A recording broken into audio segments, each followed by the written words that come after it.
हाय, नमस्कार. कसे आहात सगळे? आशा करते तुम्ही सर्वजण मस्त मजेत आणि भरपूर आनंदात असाल. आज पुन्हा व्हिडिओची सुरुवात आपली सकाळी सकाळीच झालेली आहे आणि रात्रीचं कसं किचन अगदी क्लीन करून ठेवलं ना, सकाळी म्हणजे किचनला पाहूनच आपला मूड अगदी फ्रेश होतो आणि काम करायची इच्छाही होते.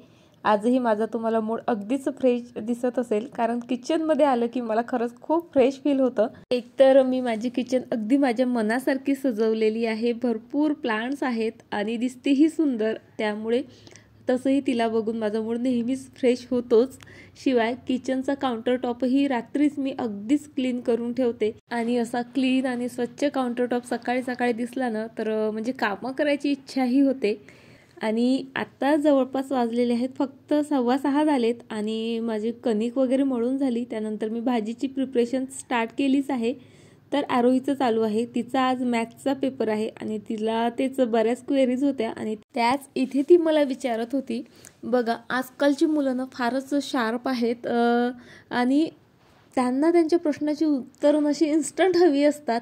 आता ती 6ला आहे, 6ला, आणि ती पण CBSEला. आणि माझं तरी शिक्षण स्टेट मराठीतनंच झालेलं आहे. सो तिच्या इतक्या क्वेरीज असतात बऱ्याचदा ना, मला हार्डही जाते बरं का. पण मी तिला ना कधीच म्हणजे तिने मला विचारलं, मम्मा तुला येते का? तर मी तिला होच म्हणत असते. ॲटलिस्ट ना मला नाही जमलं ना तरी मी तिच्या समोर ट्राय करते आणि येऊन जातं बरं का. आपण काहीही विसरत नसतो. जे काही आपण शिकलेलं आहोत ना, आपल्या सबकॉन्शियस माइंडमध्ये ते जसंच्या तसं असतं. फक्त थोडेसे एफर्ट्स टाकलेत, थोडासा प्रयत्न केला ना, ते येऊन जातं. माझ्या बाबतीत तरी असंच आहे. आता 6ला असून सुद्धा तिचे सध्या तरी सर्वच जो सिलेबस आहे तो मी तिला म्हणजे समजावून सांगू शकते किंवा जमते मला. आता पुढे 9-10ला गेल्यावर माहीत नाही. आणि खरं सांगू का, बऱ्याचदा ना म्हणजे मला काही प्रॉब्लेम सॉल्व्ह करताही आले नाहीत ना, तरी मी तिला मला जमत नाही असं ॲन्सर कधीच देत नाही. मी तिला म्हणत असते, बाळा मी तुला नंतर सांगते, मी सध्या बिझी वगैरे आहे. आणि त्यानंतर मी ती गोष्ट शिकून घेते आणि तिला ते समजावून सांगते. त्यामुळे होतं कसं, आपण जर मुलांना म्हटलं ना मलाच येत नाही, तर मुलांच्या माइंडमध्ये तेच राहतं की आपल्या मम्मीला काहीच येत नाही. किंवा बऱ्याचदा आपणही त्यांना म्हटलं की असं कसं तुला जमत नाही, प्रयत्न कर, तर बऱ्याचदा मुलं म्हणजे उलट उत्तर देतात की तुम्ही एवढे मोठे असून तुम्हालाच जमत नाही, मग आम्हाला कसं जमेल. सो त्यामुळे ना मी आधी जरी मला जमलं नाही ना, तर तिच्या नकळत ती गोष्ट शिकून घेते आणि त्यानंतर तिला समजावून सांगते. आणि म्हणजे प्रयत्न तिच्या समोर नेहमी करते मी. ॲटलिस्ट म्हणजे मग मुलांना एवढं तरी कळतं की नाही, प्रयत्न करावे लागतात. मम्मीनेही ट्राय केलं पण तिला जमलं नाही. पण आपण जर त्यांच्यासमोर त्या गोष्टी सोडून दिल्यात ना, तर मुलंही तशीच शिकतात. म्हणजे सोडून देतात, प्रयत्न करतच नाहीत. किंवा त्यांच्या डोक्यात जी इमेज तयार होते ना आपल्याविषयी की माझ्या मम्मीला काहीच येत नाही, ती इमेज तरी क्रिएट होत नाही. आणि ॲटलिस्ट या गोष्टीमध्ये तरी मी आता सक्सेस झालेली आहे. म्हणजे माझ्या आरोहीला मी एखाद्या वेळेस चुकून म्हटलंय ना की बाळा मला नाही जमत आहे, तर माझ्या आरोहीचं ॲन्सर असतं, मम्मा मला माहीत आहे तुला सर्वच जमतं. आणि ते ॲन्सर ना मला खरं सांगते खूप सुखावून जातं. चला, आज मी बनवते आहे वालाची भाजी. तशी तर माझ्या आरूला अजिबात आवडत नाही वालाची भाजी, पण मी ना छान शेंगदाण्याचं कूट वगैरे घालून करते, त्यामुळे ती आवडीने खाऊन घेते. आणि तिच्या आजीलाही फारशी आवडत नाही, तर त्या फक्त ना तोंडी लावायला खातात आणि जेवण जे आहे त्यांचं ते मग दुधासोबत वगैरे घेतात. शिवाय सोबत ठेचा वगैरे ह्या गोष्टी असतातच. मी म्हणजे आता नेहमीच तुमच्यासोबत हा जो माझा सकाळचं रुटीन आहे, सकाळची ही जी होणारी धावपळ आहे, मला माहीत आहे माझी तुमची सर्वांची सारखीच आहे. सर्वांना सारखेच एफर्ट्स घ्यावे लागतात. थोडाफार फरक असतो. म्हणजे आता मला फक्त आरोहीचाच टिफिन सकाळी सकाळी करावा लागतो, तर माझी धावपळ जरा म्हणजे कमी आहे. तुमच्याकडे दोन्ही मुलं जर एकाच वेळेवर जाणारे असतील तर मात्र तुमची धडपड जरा जास्त असू शकते. पण होतं काय, आपल्याला स्वयंपाक करताना बरंच जे आहे चिडचिड होतं, कारण म्हणजे रोज ती कामं करून एकतर आपण कंटाळतोही, शिवाय धावपळही बरीच होते. सो कामाचा ताण आल्यामुळे, स्ट्रेसमुळे होते जरा चिडचिड. आणि म्हणूनच जे आहे मी सकाळचं हे रुटीन जे आहे तुमच्यासोबत शेअर करत असते. बघा, आपल्याकडली लाईन गेली की आपण म्हणजे खूप स्ट्रेसमध्ये येतो, पण जेव्हा आपण पाहतो अरे आपल्या शेजारच्यांची गेली, यांची गेली, त्यांची गेली, तेव्हा ना आपल्याला जरा बरं वाटतं. नाही सर्वांचीच गेली म्हणजे ते आहे एक मेंटॅलिटी आधीपासूनच आपल्या म्हणजे आपली. तसंच काही या कामाबाबतीतही असतं बघा. म्हणजे आपण जेव्हा बघतो ना, नाही माझं एकटीचंच नाही, माझ्यासोबत सर्वच जणींचं असंच काहीतरी रुटीन आहे, तरी पण ती छान मॅनेज करते आहे, हसून स्वयंपाक करते आहे, स्ट्रेस फ्री राहते आहे.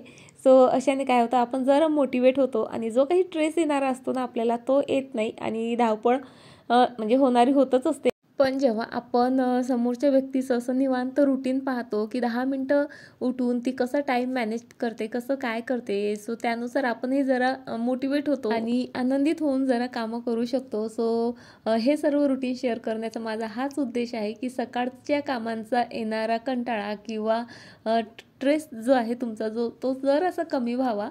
सो चला, माझा टिफिन तर रेडी आहे.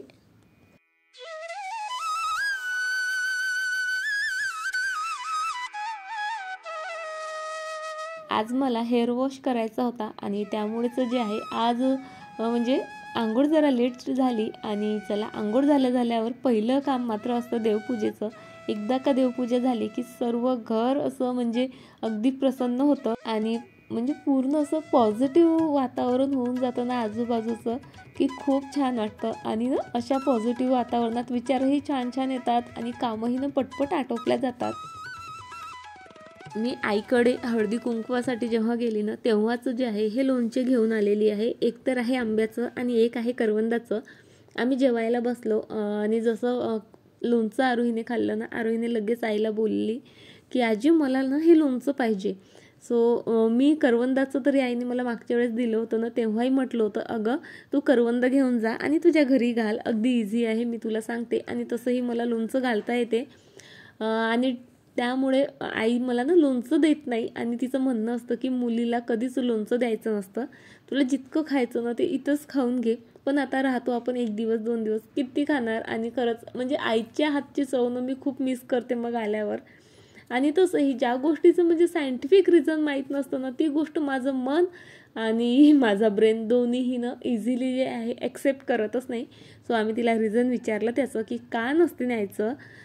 कारण एक रिझन तर मला हे असं वाटतं की कपडे वगैरे खराब होतात ते ठीक आहे ऑइलनं वगैरे, पण आपण आता सांभाळून आणू शकतो ना ते सर्व. तर बोलली नाही तसं नाही, कोणत्या म्हणजे एक महाराज आहे त्यांनी सांगितलेलं आहे तसं की लोणचं मुलींना द्यायचं नाही कधीच, जितकं खायचं त्यांना खाऊ पिऊ घाला पण सोबत द्यायचं नाही.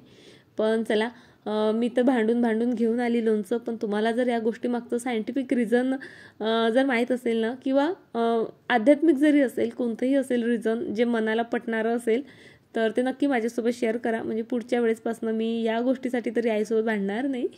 सो चला, तुमच्या घरी सांगा मला फ्रीजवर असाच पसारा पडलेला असतो का? खरं सांगते खूप टाळते बाबा, खूप टाळते मी फ्रीजवर काहीही ठेवत नाही. पण माहीत नाही कसं काय कधी ठेवल्या जातं ते. ही एक कॅरी बॅग आहे जी मी मधातनं ना कट केली आणि 3-4 दिवस झाले ही गोष्ट करून. कशासाठी तर मागे मी तुमच्यासोबत शेअर केलेलंच आहे का फ्रीजसाठी जे आहे मी जे लायनर असतं ते बोलवलं होतं तर ते कमी पडलं. सो ही जी कॅरी बॅग होती ती चांगलीच जाड होती आणि मला युजफुल वाटली. सो मी तिला ना बरोबर कट केलं ॲज अ लायनर म्हणून यूज करण्यासाठी. सोबतच ह्या काही ज्या ॲल्युमिनियम पेपर्स वगैरे दिसत आहेत आपण म्हणजे फूड रॅपिंगला वगैरे यूज करतो. तर पिहूच्या स्कूलमध्ये जेव्हा आम्ही डोसा घेऊन आलो होतो पार्सल, त्यासोबत ते आलेले होते आणि ते ना मी जसे तसे ठेवले कागद. कारण मी जे काही DIY करते ना त्यासाठी ते युजफुल असतात मला. आणि जो चायवाला तुम्ही मला मागता आहात ना तर त्यालाच म्हणजे तो DIY करायला माझ्याकडे ह्या ॲल्युमिनियमचे पेपर्स वगैरे नव्हते. सो चला आता आले, म्हणजे आता पुढचं काम माझं ना होईल जरा फास्ट. सो पेपर आणि बऱ्याचशा रॅन्डम थिंग्स होत्या ज्या मी फ्रीजवर ठेवलेल्या होत्या. सो त्या सर्व मी खाली काढल्यात आणि वरचं ना सर्व अगदी क्लीन केलं. आणि चला म्हटलं हातोहात आता फ्रीजही क्लीन करून घेऊयात. कारण मी आत्ताच तुम्हाला जसं बोलले ती कॅरी बॅग जी होती ती मी कट वगैरे करून घेतली होती. तर ती यासाठीच का बघा, ही फ्रीजमधली जी बास्केट आहे ना यामध्ये मी छान ऑर्गनायझरच ठेवलेले आहेत. तरीसुद्धा थोडंफार का होईना भाजीपाला वगैरे बऱ्याचदा म्हणजे पडतो त्यामध्ये आणि ती घाण होते.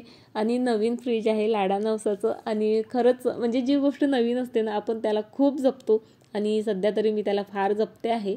आणि त्यासाठीच ती बास्केटही खराब होऊ नये असं मला वाटत होतं. आणि आणखी वेळ आहे, मला लायनर ऑर्डर्स करायचे आहेत पण त्याला वेळ आहे आणखी. सो त्यामुळे हा जो कॅरी बॅग होती ना ती सो ती मी खाली अंथरली आणि त्यावर आता जे काही सर्वच ऑर्गनायझर आहेत माझे व्हेजिटेबल्सचे, ज्या पिशव्या आहेत किंवा काही छोटे छोटे मी प्लास्टिकचे असे बॉक्स बोलवले होते ते सर्व काही तिथे अरेंज केलेत. कारण कसं म्हणजे एकदा डाग लागला ना तर तो इझिली निघत नाही आणि क्लिनिंगलाही आपल्याला त्यासाठी मग भरपूर वेळ द्यावाच लागतो. सो अशा छोट्या छोट्या गोष्टी आपण ना म्हणजे यूज करून जे आहे आपली कामं कमी करू शकतो बरं का. मी तरी नेहमी असंच करते. आता लायनर येईल केव्हा, मी टाकेल केव्हा, तोपर्यंत माझी बास्केट खराब झाली तर. सो विचार करतच होते आणि हातात आली ती कॅरी बॅग. छान होती, जाडसर होती. सो कट केली आणि बघा छान माझा आता मला टेन्शनच नाही खरं तर माझी बास्केट वगैरे खराब होईल याचं. आणि हातोहात मी संपूर्ण फ्रीजही जो आहे व्यवस्थित इथे क्लीन करून घेतला. आणि हा आवाज जो तुम्ही ऐकला ना, माझं फ्रीज जर 3 मिनिटाच्या वर असं उघडं राहिलं ना तर ते आवाज करतं, म्हणजे सांगता आपल्याला अरे मी उघडा आहे, मला बंद करा. यामुळे ना म्हणजे एनर्जी सेव्ह होते खरं तर. म्हणजे बऱ्याचदा लहान मुलं ओपन करून ठेवतात आणि आपण इतर कामात विसरून जातो. सो बऱ्याचदा आपले इलेक्ट्रिसिटी वेस्ट होते. सो हा फ्रीज आवाज देतो, मला बंद करा, मला बंद करा. शिवाय लाईट वगैरेही सर्व ऑफ होऊन जातं. हे एक या फ्रीजचं फंक्शन जे आहे मला बरंच आवडलेलं आहे. त्यानंतर बाहेरून वगैरे सर्वीकडून जे आहे मी फ्रीज अगदी स्वच्छ केला. आणि अजूनही जे आहे बघा मी फ्रीजचं जे रॅपर असतं वरचं, जी पॉलिथिन असते ती आणखीही काढलेली नाही. कारण म्हणजे खूप दिवस ते असं राहिलं ना तर एक फिलिंग येतं की नाही माझं फ्रीज अजूनही नवीन आहे. आणि एक स्वप्न होतं बघा, माझ्यापेक्षा ना मोठं फ्रीज मला घ्यायचं होतं हाईटने. सो मला मिळालं फायनली. आणि इथे बघा तुम्हाला ह्या ज्या म्हणजे भरण्या दिसत आहेत ह्या विकत घेतलेल्या आहेत आणि वरच्या ज्या आहेत ह्या डाबर हनीच्या आहेत. ज्या काही छोट्या मोठ्या गोष्टी असतात त्यामध्ये ना व्यवस्थित बसतात आणि मला आवडतात. ही त्या दिसायलाही छान आहेत, क्यूट आहेत. पण माझी एक फ्रेंड आहे तिला ना त्या आवडतच नाही. प्रत्येक वेळेस जेव्हा ती असं किचनचा काही मेकओव्हरचे वगैरे व्हिडिओ जे मी बनवलेले आहेत ती पाहते ना लगेचच कॉल करते आणि त्या भरण्यात एवढ्या मला आवडल्या नाहीत, त्याचं तू काहीतरी कर असं नेहमीच असतं तिचं. पण मला तरी त्या फार युजफुल वाटत आहेत. पण चला आता तिच्याही इच्छेचा मान ठेवते म्हटलं. आणि बरण्यांची जी झाकणं आहेत तेच तिला आवडत नाही. सो त्यांचं जरा रुपडं बदलते. कारण ज्या मोठ्या भरण्या आहेत ना माझ्या विकतच्या त्यांची झाकणं सिल्वर कलरची आहेत आणि म्हणजे लकीली माझ्याकडे सिल्वर कलर अवेलेबलही आहे. सो मी विचार केला की या भरण्यांच्या झाकणांना सुद्धा सिल्वर कलर देते. आणि बघा कोणतेही ना सेट असले ना तर म्हणजे ती प्लेस किंवा ती जागा ना अगदी छान दिसते. सो खालच्या भरण्यांनाच मॅच होतील असेच वरच्या भरण्यांचा सेटही मला हवा होता. आता आकार आहे वेगळा पण झाकणांना तेवढा सेम कलर दिला ना तर एक सारखेपणा त्यांच्यामध्ये येईल असं मला वाटत होतं. आधी विचार केला होता ब्लॅक देऊ का, पण म्हटलं नाही सिल्वर दिला तर आणखी छान वाटेल. आणि म्हणूनच जे आहे मी सर्व झाकणांना सिल्वर कलर दिला. आणि त्यासाठी मी ऑइल पेंट यूज केलेला आहे. ऑइल पेंट कसा एकतर स्वस्त मिळतो शिवाय टिकाऊ असतो. आता मी जर ॲक्रेलिक पेंट यूज केला असता तर तो ना इतकासा टिकाऊ नसतो, शिवाय त्यावर वॉर्निशचा वगैरे खर्च येतोच. पण ऑइल पेंटला काहीही लागत नाही, मस्त टिकाऊ असतो, अगदी इझिली वॉश करू शकतो. तर हा कलर सुकायला जरा वेळ घेतो, त्यामुळेच जे आहे मी सकाळीच हा कलर म्हणजे झाकणांना दिला आणि दिवसभर सुकू दिला. आणि आता जवळपास 4 वाजून गेलेले आहेत. आणि आत्ता जे आहे मी ते झाकणं छान बरण्यांना लावलेत आणि तुम्हाला दिसतच आहे, खरंच खूप छान दिसत आहे. आणि ज्या मोठ्या बरण्या आहेत अगदी त्याला मॅच झालेत आणि त्या छान दिसत आहेत की नाही हे तुम्ही मला कमेंट करून सांगा. आता जवळपास अर्धा लिटर दूध उरलेलं आहे कालचं, आजचंही दूध आलं.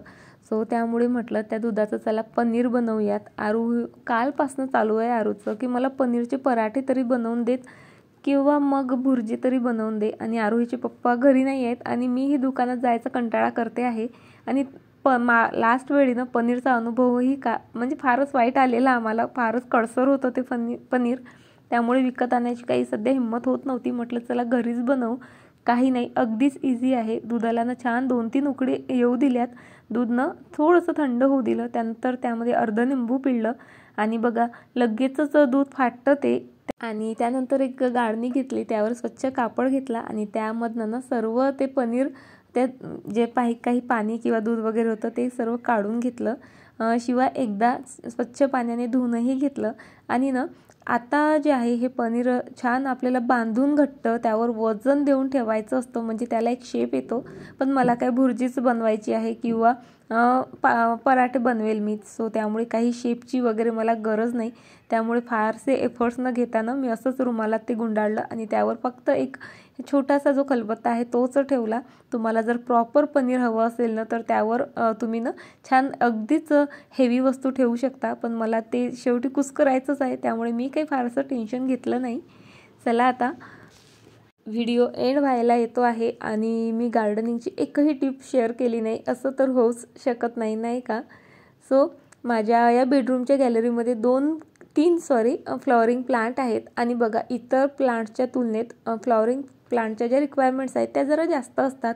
आणि आता हिवाळा संपत आलेला आहे, संपला असंही म्हणू शकतो आपण, आहे थोडी थोडी थंडी, पण त्याचा जो सीझनाचा कालावधी असतो तो संपलेला आहे. सो आता प्लांट्स आपले छान ग्रोथ धरू शकतात. आणि शिवाय आता ना बघा तुमच्या लक्षात येत असेल की फुलं यायचं प्रमाणही कमी झालेलं आहे आणि फुलांचा शेपही कमी झालेला आहे. एकतर थंडीमुळेही हे एक होतं, शिवाय न्यूट्रिशन्सची कमीही असते. सो त्यामुळे ना मी माझ्याकडे NPK 19-19-19 आहे, सो ते अर्धा चम्मच दोन्हीही प्लांट्सला दिलं, कारण NPKमुळे ना त्यांना भरपूर पोषण मिळतं. आणि त्यानंतर पाणी घातलं, तुम्ही पाण्यामध्ये मिक्स करूनही देऊ शकता, पण आता मला अनुभव आहे बराचसा, सो मी डायरेक्टच देते.